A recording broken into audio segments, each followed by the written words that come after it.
ఈరోజే ఎంతో శక్తివంతమైన కార్తీక సోమవారం. పైగా ఈరోజు మధ్యాహ్నం వరకు పౌర్ణమి గడియలు ఉన్నాయి.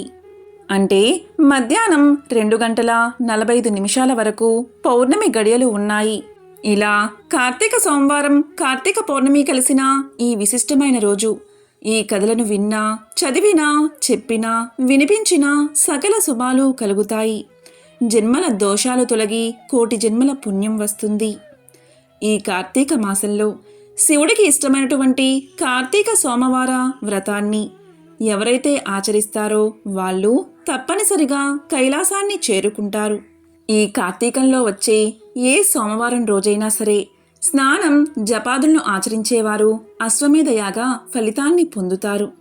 ఈ సోమవార వ్రత మహత్యం గురించి వశిష్ఠుడు జనకుడికి ఇలా వివరిస్తాడు. పూర్వం యమునా నదీ తీరంలో పరమ పావనమైన ఒక దివ్య దేశమున్నది. ఈ దేశాన్ని చిత్రవర్మ అనే రాజు పరిపాలన చేసేవాడు.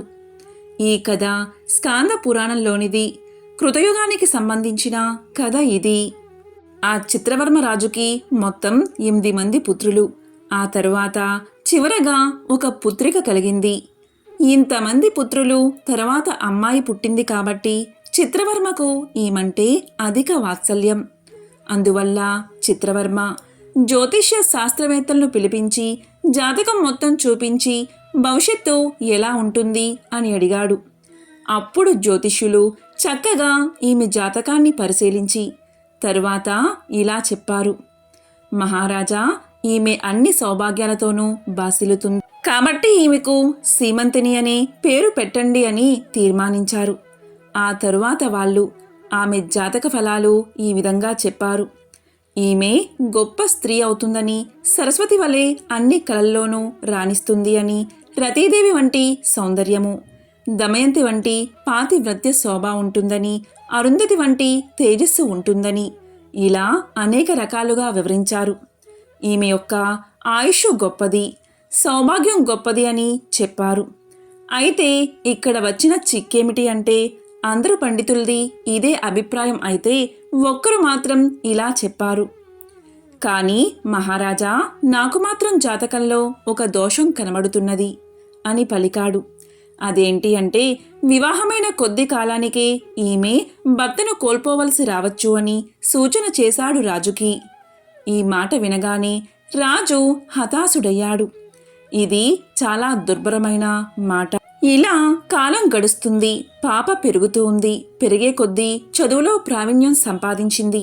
శాస్త్ర గ్రంథాల్లో ప్రావీణ్యం సంపాదించింది. ఒకరోజు హఠాత్తుగా ఈమె చెలికత్తెల్లో ఒక చెలికత్తె ఆమెతో ఇలా చెప్పింది.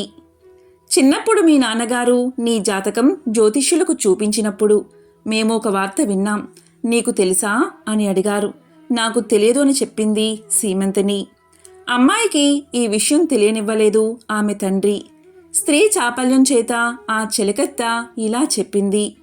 సీమంతిని, నీకు వివాహమైన కొద్ది కాలానికే భర్త దూరమవుతాడట అని చెప్పింది. ఆ మాటలు విన్న తర్వాత సీమంతిని చాలా బాధపడింది. ఎందుకంటే వివాహ వయసు వస్తున్నది ఆమెకి.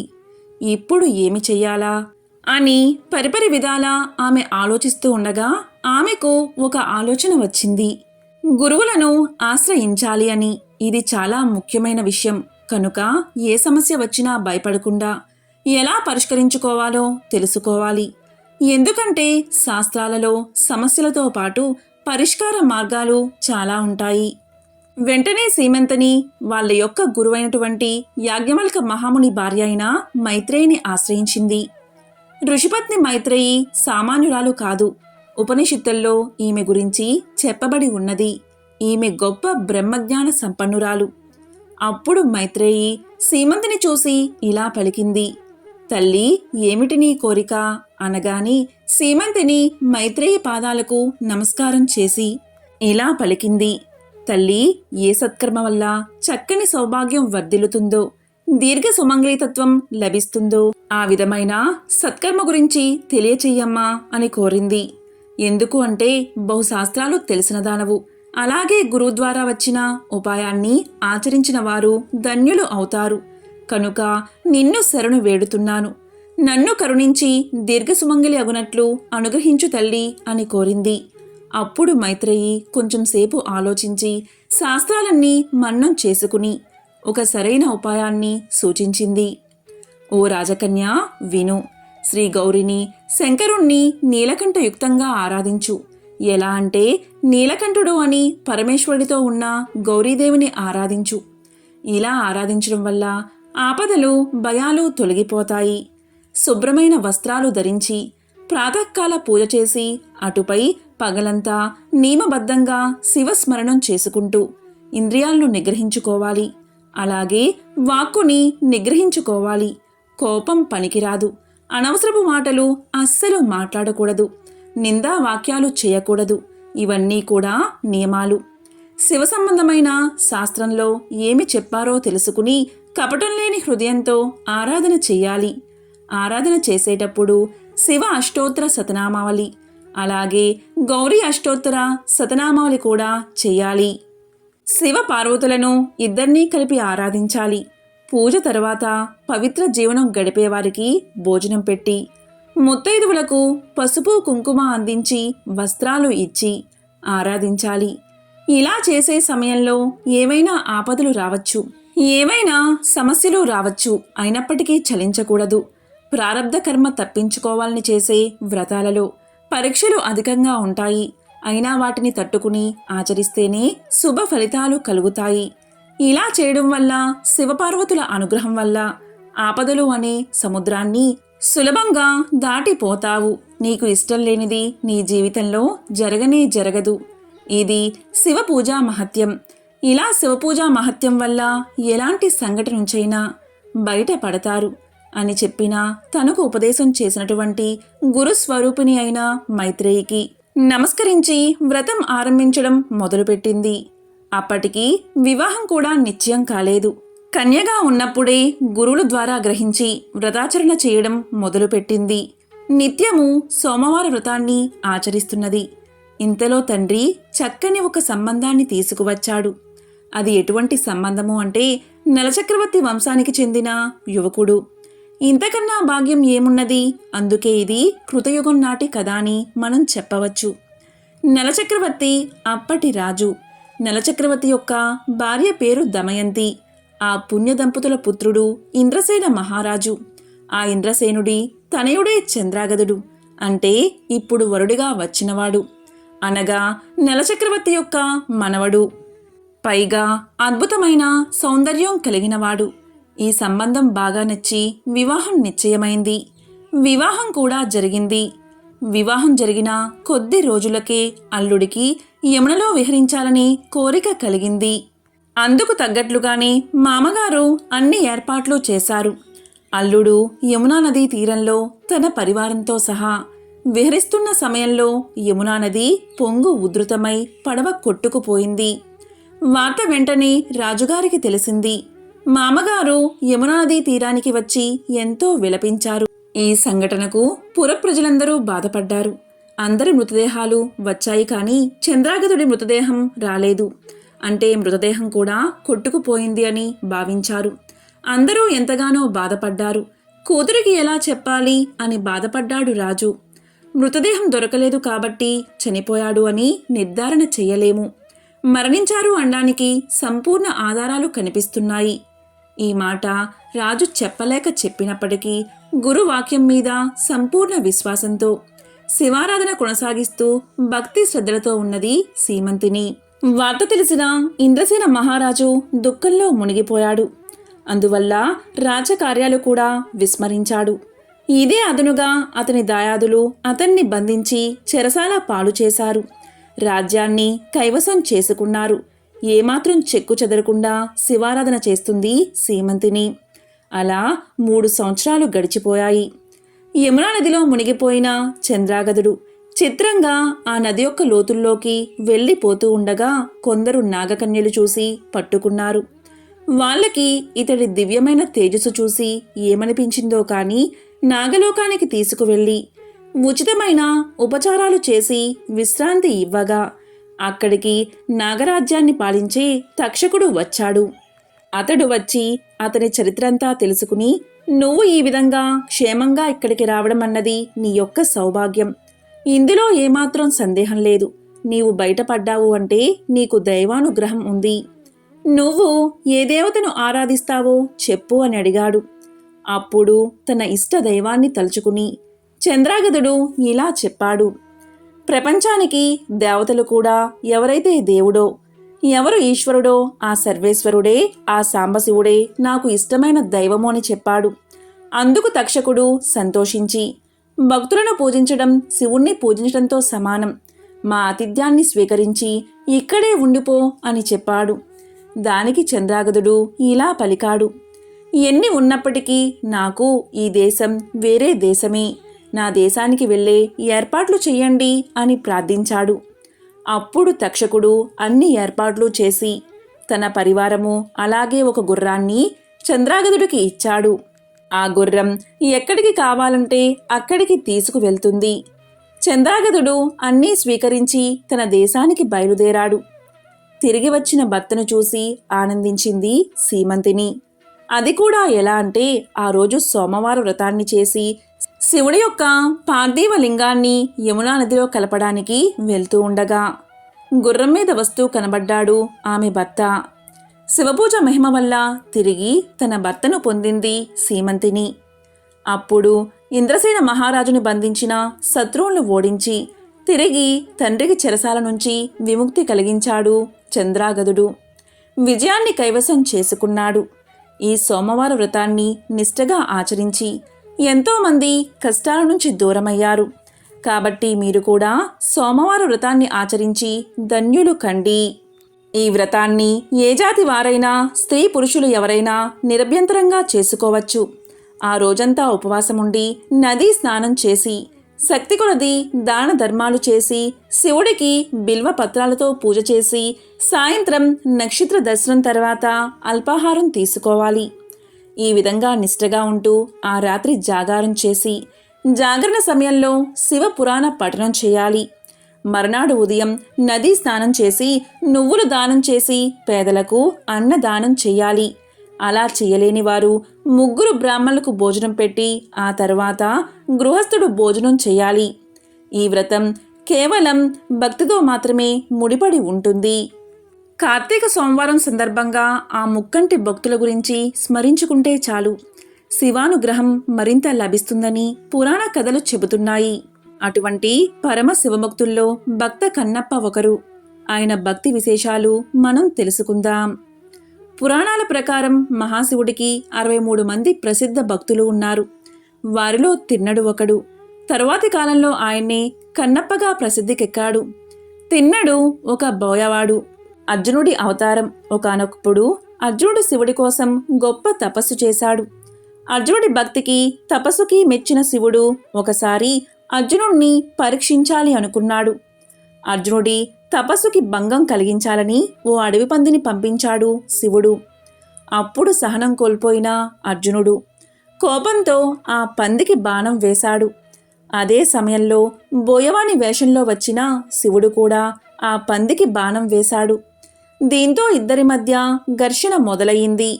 మొత్తానికి అర్జునుడి పట్టుదల, ప్రయత్నానికి మెచ్చిన శివుడు అర్జునుడికి మహాశివుడిగా దర్శనం ఇచ్చాడు. అర్జునుణ్ణి 2 వరాలు కోరుకోమన్నాడు. అప్పుడు అర్జునుడు మొదటిగా పాశుపతాస్త్రాన్ని కోరుకున్నాడు.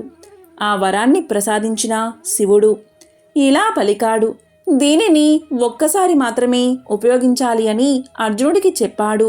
తరువాత ఆ అస్త్రం తిరిగి మహాశివుని వద్దకు చేరుతుంది.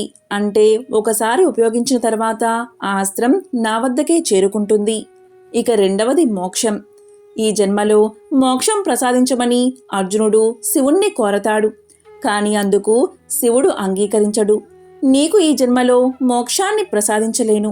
ఎందుకంటే నువ్వు నీ బంధువులైన కౌరవులను చంపడానికి ఆయుధాన్ని అడిగావు.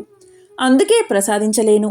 నువ్వు శివుడి మోక్షం పొందాలి అంటే మరో జన్మ ఎత్తాలి అని తెలియచేశాడు మహాశివుడు. అలా అర్జునుడు మరో జన్మలో తిన్నడుగా జన్మించాడు. అర్జునుడు ఈ జన్మలో తండ్రి నాదనాద దంపతులకు పుట్టాడు. తిన్నడు బోయ కుటుంబంలో జన్మించినందున రోజూ వేటకు వెళ్ళేవాడు. ఒకరోజు వేటాడ్డం పూర్తయ్యాక అడవిలోని ఓ చెట్టు కింద నిద్రపోయాడు. అలా పడుకున్నప్పుడు తిన్నడికి మహాశివుడు కనిపించి కొద్ది దూరంలో ఉన్న గుడికి వెళ్ళమని చెప్పినట్లు కలవచ్చింది. తిన్నడు నిద్ర నుండి మేల్కోగానే ఒక దుప్పి కనిపించింది. తిన్నడు దాన్ని వేటాడుతూ వెళ్లి మొగలేరు చేరుకున్నాడు. అక్కడ సరిగ్గా తనకు కల్లో కనిపించిన శివలింగం దర్శనమిచ్చింది. తిన్నడు మురిసిపోయి, అయ్యా శివయ్య, నీకు నా మీద ప్రేమ ఉంటే మా ఇంటికి రా అని పిలిచాడు. మహాశివుడు రాకపోవడంతో తిన్నడు ఇల్లు వాకిలి మరిచిపోయి అక్కడే ఉండిపోయాడు. ఇక పొద్దస్తమానం శివుడి సేవలోనే గడపసాగాడు. ఉదయం లేస్తూనే శివలింగం ఉన్న ప్రదేశాన్ని ఊడ్చి శుభ్రం చేసేవాడు. నోటితో నీళ్లు తెచ్చి శివలింగాన్ని అభిషేకం చేసేవాడు. చేతుల్లో పట్టినన్ని బిల్వ పత్రాలు తెచ్చి లింగాన్ని అలంకరించేవాడు. వేటాడి తెచ్చిన మాంసాన్ని నైవేద్యంగా సమర్పించేవాడు. అదే ఊరిలో ఉన్న శివగోచార అనే భక్తుడికి తిన్నడి తీరుతెన్ను నచ్చలేదు. నోటితో నీళ్లు తెచ్చి శివలింగం మీద పోయడం, మాంసాహారం నైవేద్యంగా పెట్టడమంతా జుగుప్స కలిగించింది. అప్పుడు శివగోచార ఇలా అన్నాడు, మహాశివ, ఈ విపరీతాన్ని నేను చూడలేకపోతున్నాను. పాప పంకిలమైన పనులు చేయడమే కాదు, చూడడమూ ఘోరమే. ఇంతకంటే చనిపోవడం మేలు అని దుఃఖిస్తూ తలను శివలింగానికి కొట్టుకుని చనిపోబోయాడు. అప్పుడు మహాశివుడు చిరునవ్వు నవ్వి, ఆగు, తొందరపడకు, ఇక్కడే దాక్కుని ఏం జరగబోతుందో చూడు అన్నాడు. అప్పుడు శివగోచారుడు మహాశివుడు చెప్పినట్లే చేశాడు. శివలింగం చాటుగా వెళ్ళి నిలబడ్డాడు. అప్పుడే నోటితో నీళ్లు తెచ్చినా తిన్నడు. ఎప్పట్లాగే శివలింగానికి అభిషేకం చేశాడు. బిల్వ పత్రాలతో అలంకరించి మాంసాన్ని నైవేద్యంగా సమర్పించి పూజ చేశాడు. అయితే శివుడు తనకు పెట్టిన నైవేద్యాన్ని ఆరగించలేదు. ఎందుకు ఇలా జరిగింది? శివుడు తన్ను తిరస్కరిస్తున్నాడా అనుకుని బాధగా చూశాడు తిన్నడు. తీరా చూస్తే శివుడి కంటిలోంచి కన్నీరు కారుతుంది. రుద్రుడి నేత్రంలోంచి కన్నీరు కారడం తిన్నడు భరించలేకపోయాడు. తిన్నడు పరిగెత్తుకుంటూ వెళ్ళి ఔషధ మొక్కల ఆకులు తెచ్చి రాతి మీద నూరి దానితో కంటికి కట్టు కట్టాడు. తీరా చూస్తే రెండో కంటి నుంచి రక్తం కారుతుంది. ఇక తిన్నడు సహించలేకపోయాడు. బాణంతో తన కన్ను తొలగించి మహాశివుడికి అమర్చాడు. కాని అప్పుడు మొదటి కంటిలోంచి రక్తం కారడం మొదలయ్యింది. అప్పుడు తిన్నడు మరింత దుఃఖిస్తూ, శివా, విచారించకు, నా రెండో కన్ను కూడా తీసి పెడతాను అంటూ శివుడికి రక్తం కారుతున్న కంటిని గుర్తించేందుకు తన కాలిని ఆ కన్ను దగ్గర పెట్టి రెండో కంటిని పెకలించి తీసి శివుడికి అమర్చబోయాడు. ఇదంతా వెనక నుంచి చూస్తున్న శివగోచారి ఆశ్చర్యానికి అంతులేదు. తిన్నడి అపరిమిత భక్తి ప్రపత్తులకు శివుడు ప్రత్యక్షమయ్యాడు. తిన్నడు మరో కన్ను పెకలించకుండా వారించి, భక్తా, నీ నిస్వార్థ భక్తికి మెచ్చాను. కన్ను అప్పగించిన నువ్వు ఇకపై కన్నప్పగా ప్రసిద్ధమవుతావు. సిసలైన భక్తుడిగా చిరస్థాయిగా నిలిచిపోతావు అంటూ శివసాయుధ్యాన్ని ప్రసాదించాడు. శివగోచారుడు ఈ ఉదంతాన్నంతా కళ్ళప్పగించి చూస్తూ ఉండిపోయాడు. శివగోచారుడు తిన్నడు ఎంత గొప్ప భక్తుడో తెలుసుకున్నాడు. అలా తిన్నడు కన్నప్పగా మారాడు. కన్నప్ప అంటే తన కంటిని వేరొకరికి దానం చేసినవాడు అని అర్థం. ఎంతో విశేషమైన ఈ కార్తీక సోమవారం రోజు శివభక్తుల కథ విన్నా చదివినా శివానుగ్రహం కలుగుతుంది. కార్తీక మాసంలో ఎంతో విశేషమైన కార్తీక పురాణాన్ని వింటే చాలు, శివకేశవుల అనుగ్రహం తప్పనిసరిగా మీకు కలుగుతుంది. మరి కార్తీక పురాణంలోని ఒక విశిష్టమైన కథను ఇప్పుడు విందాం. పూర్వకాలంలో కాశ్మీర దేశంలో ఒక బ్రాహ్మణుడు ఉండేవాడు. అతడు పురోహిత వృత్తిని చేపట్టి తన కుటుంబాన్ని పోషించుకుంటూ ఉండేవాడు. అతనికి చాలా రోజులకు ఒక కుమార్తె కలిగింది. ఆమె పేరు స్వాతంత్ర నిష్ఠురి. తండ్రి ఆమెను సౌరాష్ట్ర దేశీయుడైన మిత్రశర్మ అని సద్బ్రాహ్మణ యువకుడికిచ్చి పెళ్లి చేశాడు. ఆ బ్రాహ్మణ యువకుడు 4 వేదాలను శాస్త్రాలను అభ్యసించిన వాడైనందున సదాచార పరాయణుడై ఉన్నాడు. అతడు భూతదయ కలిగినవాడు, నిత్య సత్యవాది.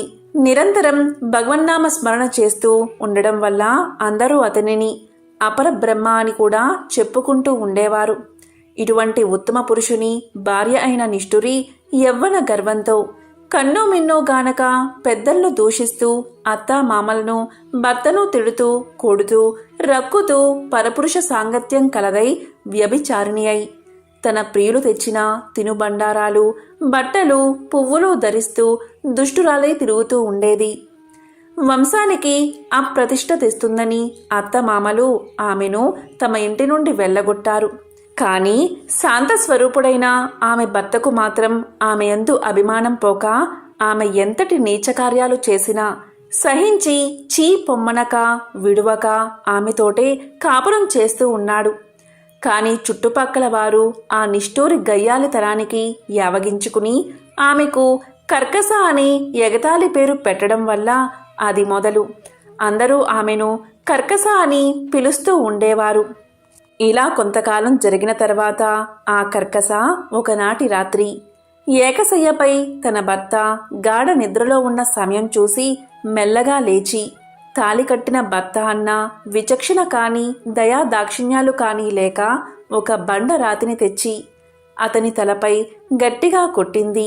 వెంటనే అతడు చనిపోయాడు. ఆ మృతదేహాన్ని ఎవరి సహాయం అక్కర్లేకుండా అతి రహస్యంగా దొడ్డిదారిన తీసుకుపోయి ఊరి చివర ఉన్న పాడు నూతిలో పడేసి పైన చెత్తా చెదారంతో నింపి ఏమీ తెలియని దానివలే ఇంటికి వచ్చింది. ఇక తనకు ఏ ఆటంకాలు లేవని ఇంకా విచ్చలవిడిగా సంచరిస్తూ ఉండేది. తన సౌందర్యాన్ని చూపి ఎందరినో క్రీగంటనే వశపరుచుకుని వారల వ్రతాన్ని పాడుచేసి నానాజాతి పురుషులతోటి రమిస్తూ వర్ణ సంకర్రాలయ్యింది.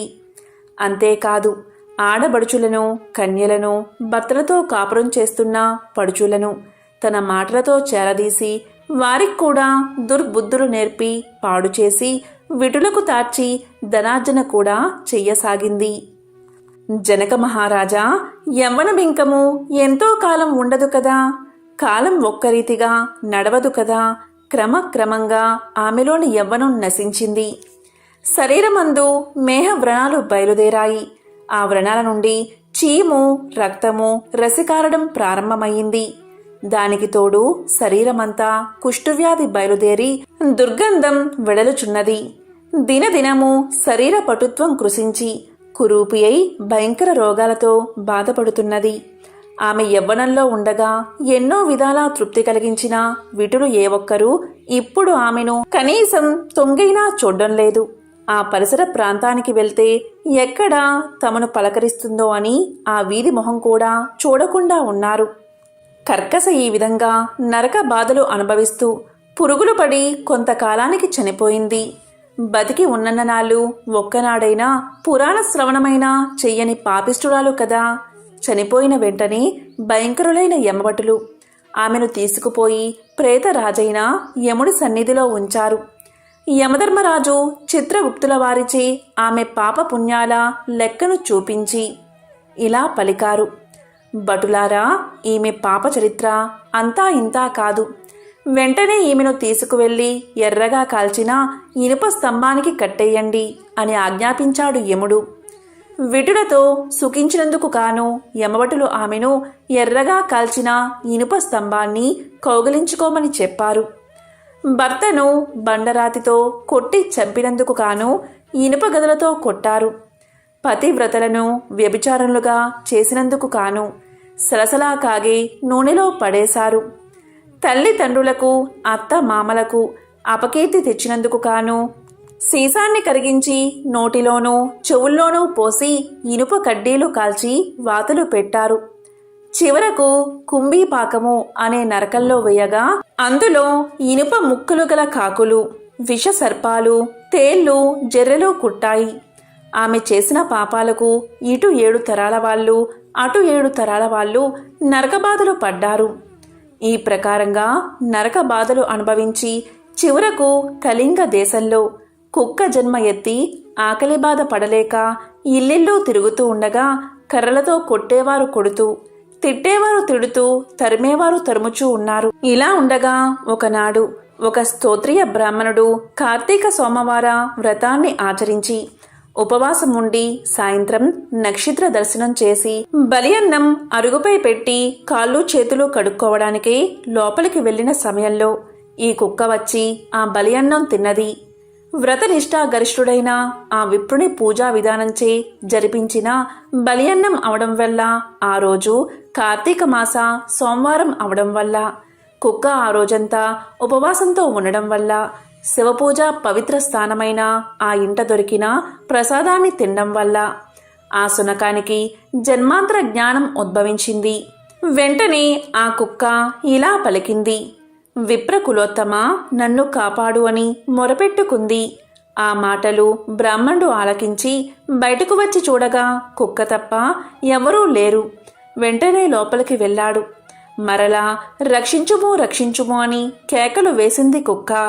మరలా బ్రాహ్మణుడు బయటకు వచ్చి, ఎవరు నీవు, నీ వృత్తాంతమేమిటి అని ప్రశ్నించగా కుక్క ఇలా పలికింది, మహానుభావ, ఈ పుట్టుకకు వెనుక 15 జన్మలయందు విప్ర కులాంగను నేను.